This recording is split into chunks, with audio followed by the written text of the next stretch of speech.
Paistab, et ma vist alustan umbes sealt, kus Eik lõpetas õnneliku juhuse läbi. Et siis palun märkmed, kirjakatked ja pooleli olevad protsessid.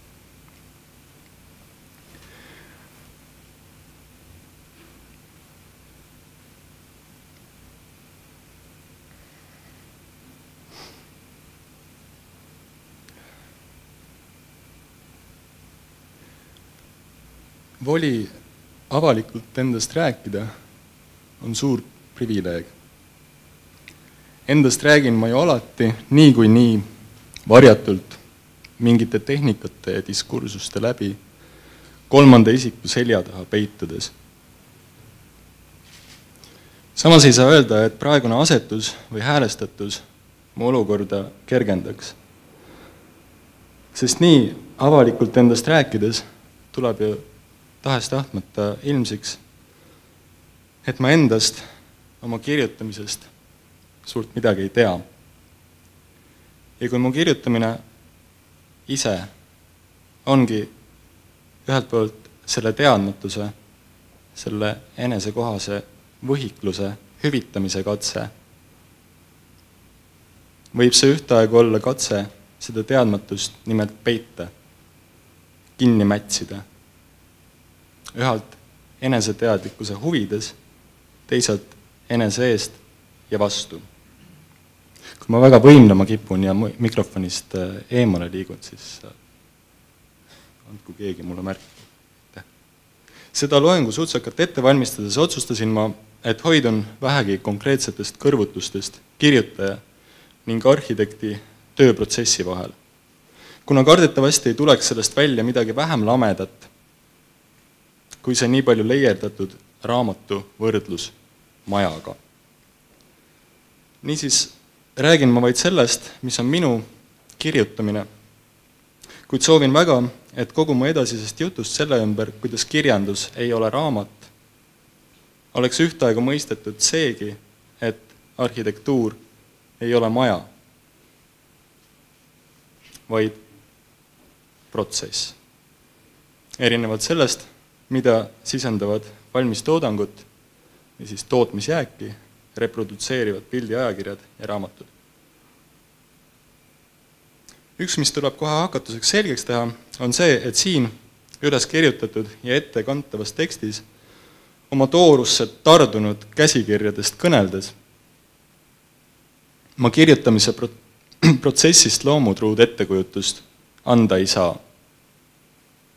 Ja seda nimelt seetõttu, et kui aeg on tõlgitav ruumikategooriatesse, mõelge seieritega kellale või tähemärkide järgnevusele paberil, siis vastupidine tõlge mõeldav ei ole. Küll võib juba kaante vahele kängitsetud kirjutuse range digitaalse liigendusega ruum taas protsessiks saada lugemise ajas.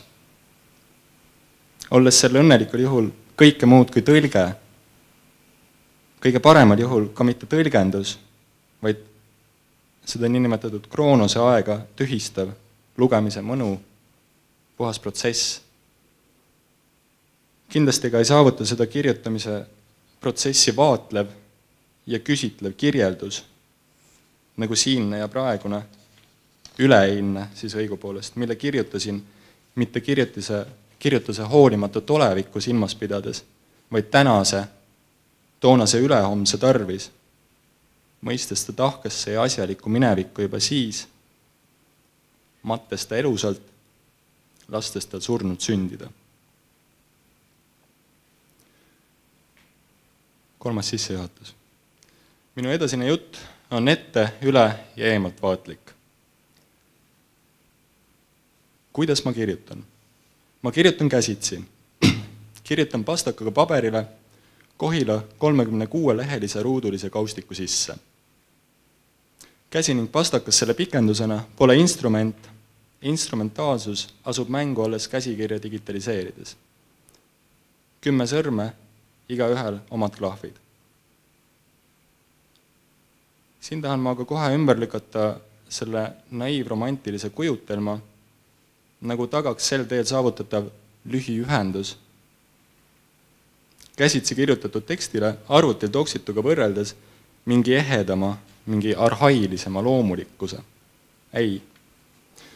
Kui võtame loomulikkuse mõõduks näiteks suulise kõne oma, siis selgub, et hoopis vastutulelikumalt lubab kõike, mis keelele tuleb, kirja panna hoopis arvuti. Pastakal ei ole backspace'i. Käsitsi kirjutades kulub tinti ja paberit, ruum võib äkitselt täis saada, nii et hingamiseks kopsutäit õhku ei jää. Käsitsi kirjutaja peab kaaluma, mida, kuidas ja kas üldse ta kirjutab. Suulise kõne kui loomulikkusega seob teda tõsi küll öeldava, kirjutatava, tagasivõetamatus ning hääl, käekiri, atribueeritav asitõend, mis küll enamasti enesest ohtu ei kujuta, muudab aga kirjutaja siiski süüdivaks, ettevaatlikuks.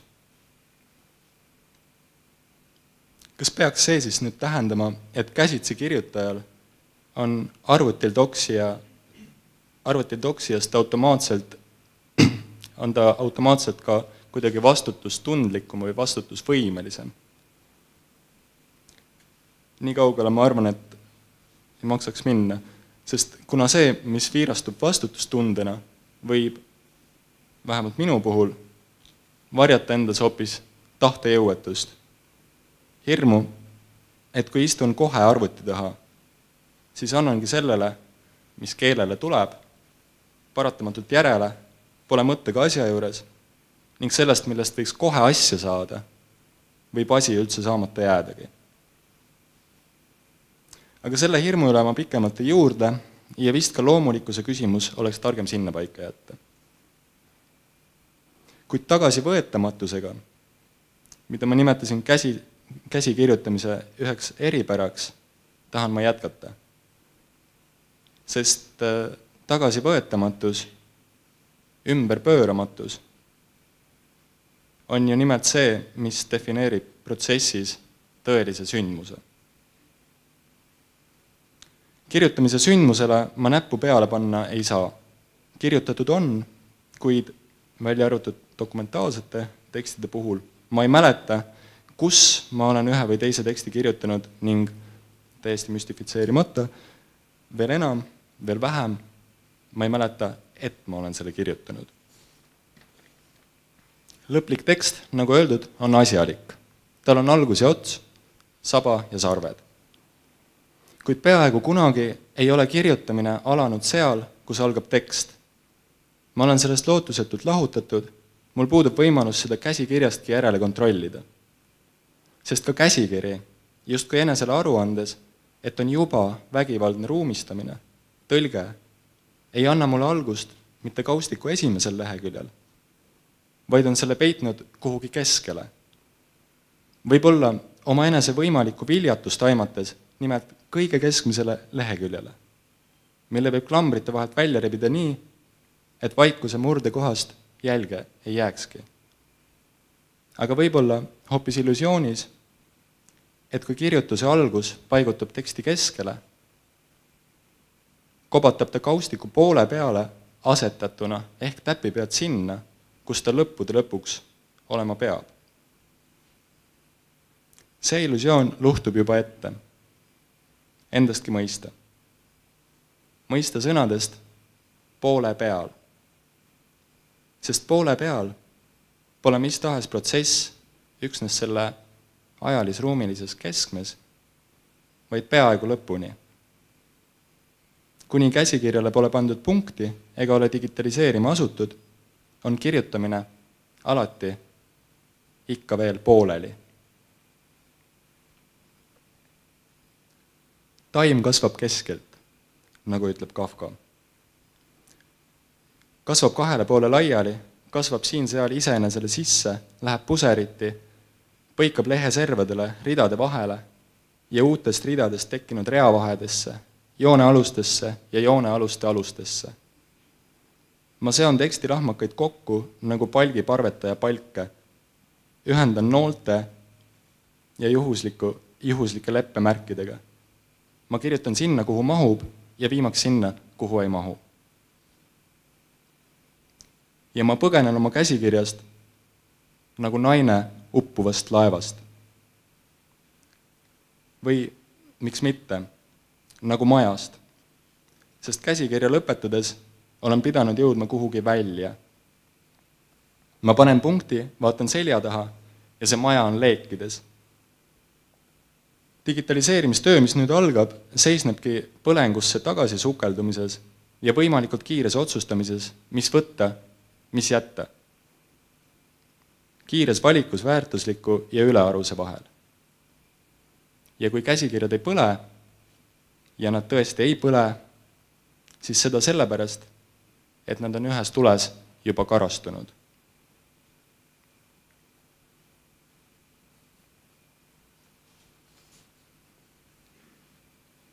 Ka arhitektide esialgsetel visanditel, see ei ole nüüd küll kõige parem näide, aga olen ma näinud arusaamatut joonte räga, jälgi protsessist, mis hiljem konkreetse plaani kuju võttes on tunnistatud ekslikeks. Arhitektuurse vormi ja ökonoomsuse suhtes ülearusteks. Ja kas pole kummaline, et kui oma majade ja raamatutega uhkeldavad arhitektid ja kirjanikud peaksid säärasest perspektiivist kõige täiega ülearuseks hindama näiteks tantsija loomingu. Kuna sellest ei jää jälgegi järele, kuna see on puhas protsess, siis on nad ometigi meelitatud, kui nendegi loomingut võrreldakse nõtkuse ja dünaamika poolest tantsija omaga. Kui sellest leitakse veel ka tagantjärele üles too hoolega välja riisutu, ülearune, aruülene. Aitäh!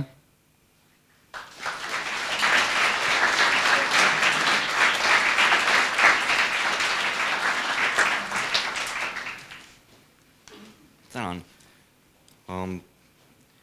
See esimene lehekülg oli küll väga nagu tuttavlik. Olles ise olnud vahel harva sunnitud midagi kirjutama, siis see nii juhtubki.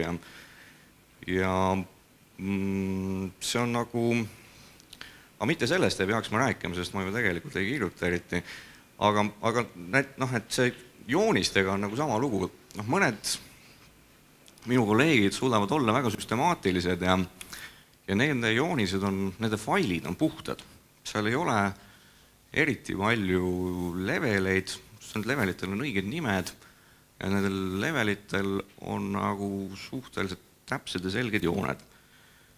Ja minu failidega ei ole nii, seal on kohutav hulk leveleid suvaliste nimedega, et nimesid on ja vahel ei ole, aga lõpuks võib juhtuda, et tihtipeale juhtub nii, et see, mis on selle leveli nimi, seda infot seal ei ole, vaid seal on mingi muu info. Ja mulle muutub see fail lõpuks nii koduseks. Mul on juba tunne, ma aeg-ajalt teen lihtsalt nagu mõnust kõik levelid lahti ja vaatan, et küll ma olen palju tööd teinud ja küll see on keeruline huvitav maailm, mis siin on hakanud tekkima. Ja siis kui on vaja nagu midagi asi valmis teha, siis selgub, et see on üks kohutav pahn, et sealt tegelikult nagu peaaegu ei olegi midagi võtta.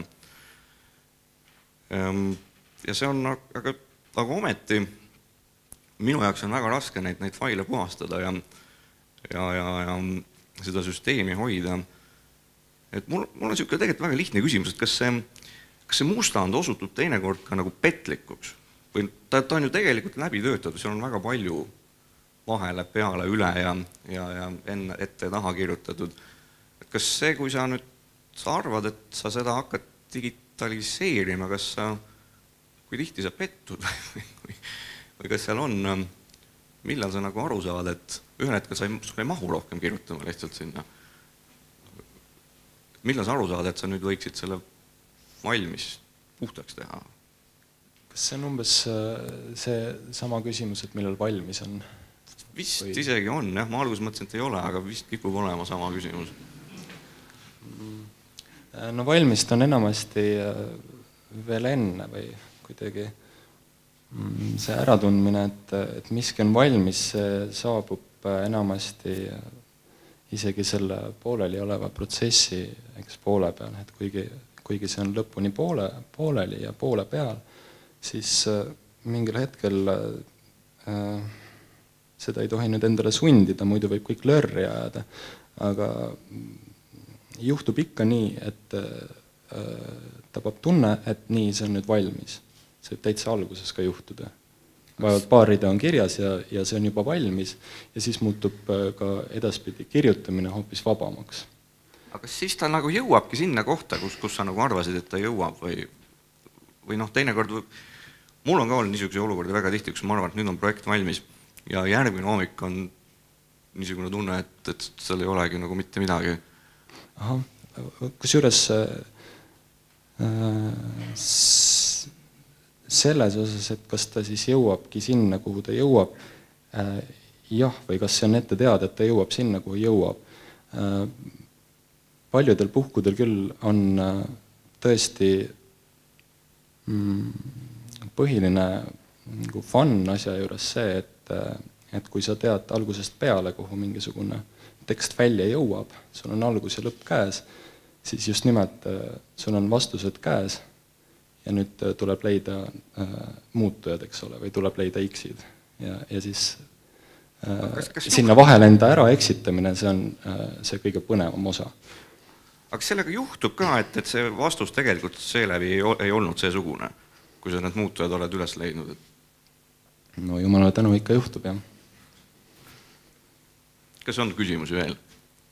Kui just mingit teesi tõestama ei pea. Sa rääkisid sellest protsessist, aga mind huvitab see algus, et kui on see puhas leht, või puhas see arvuti, ekraan. Toomas räägib kogu aeg endast, ma räägin ka endast, et mul on tihti peale see valge lehe kartus, eriti siis, kui me Vatmani peale veel joonistasime. See valge Vatman võtti nagu selle joonestus laua peale ja siis pidid see rööp joonlaua ja rapiidograafiga kallale minema, see oli kohutav. Et kuidas selle esimese sõna leiad või mis sa sinna kõigepealt kirjutad? Selleks on kõige hõlpsam vältida seda, et valge leht sinu ette satuks, ma arvan. Sellepärast ka algab mul poole kaustiku pealt need asjad ja tulevad teiselt poolt vastu.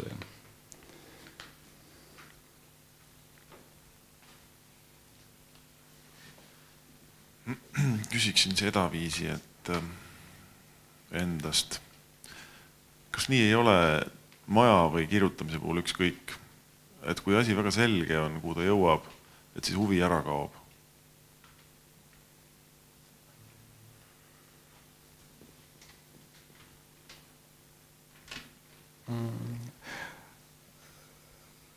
No võib-olla aga ei pruugi ju, sest et selge võib olla, kuhu jõuab, aga ei pea selge olema, kuidas jõuab.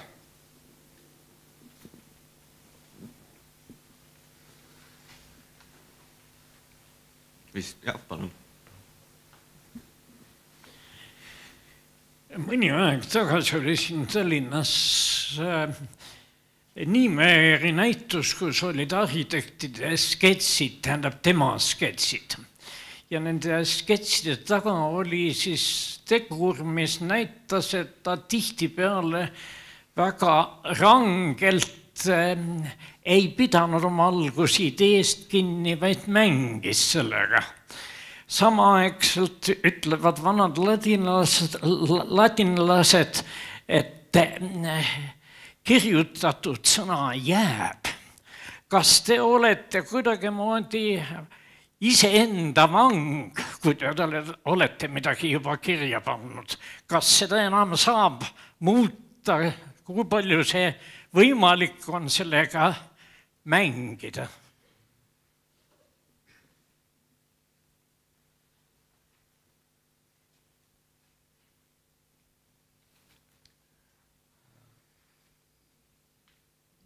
Jah, see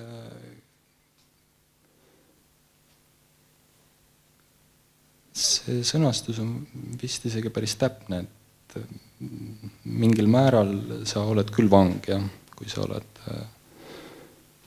sõna kirja saanud, aga aga noh,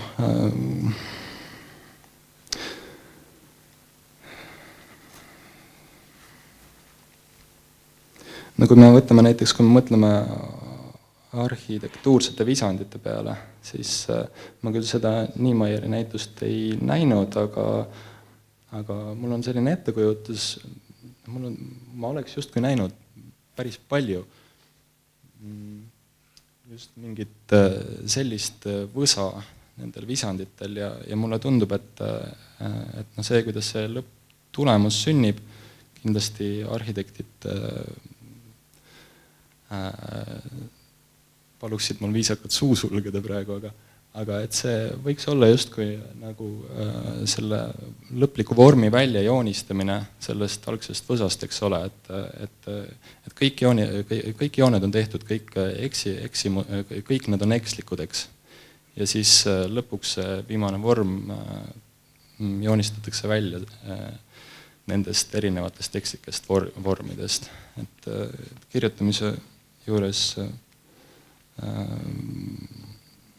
võib seda võsa ka ju nagu suhteliselt süüdimatult või vastutustundetult tekitada ja sealt siis mingisugune joon välja või sealt mingisugune joon läbi tõmmata,